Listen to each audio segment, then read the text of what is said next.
छोड़ के सूट सलवार तू ता चल ही उघार।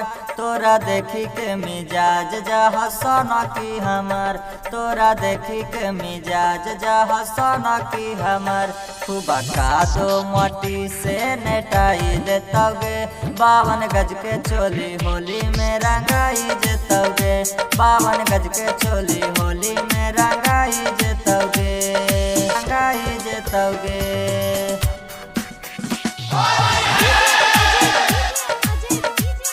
Presented by Manish Music, Bhushiyari Chowki Bazaar, mixed by Manish Sharma। हे कौना ए पिचकारी रंगा डालब उघारी, बात माना बना दे में कितना काटल काटल गारी।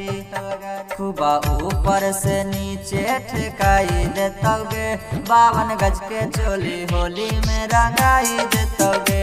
52 गज के चोली होली में रंगाई देतौगे।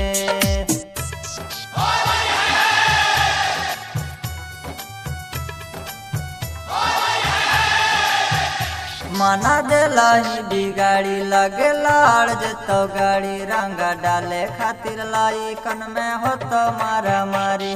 तोर जवानी के पानी छोड़ाई देतौगे, 52 गज के चोली होली में रंगाई जेतौगे। 52 गज के चोली होली में रंगाई जेतौगे।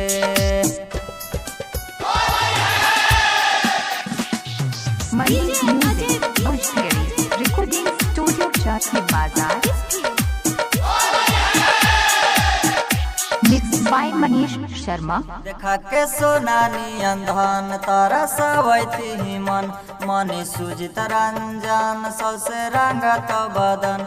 रंजित संतोष के मन बहकाई देतौगे, 52 गज के चोली होली में रंगाई जेतौगे। 52 गज के चोली होली में रंगाई जेतौगे।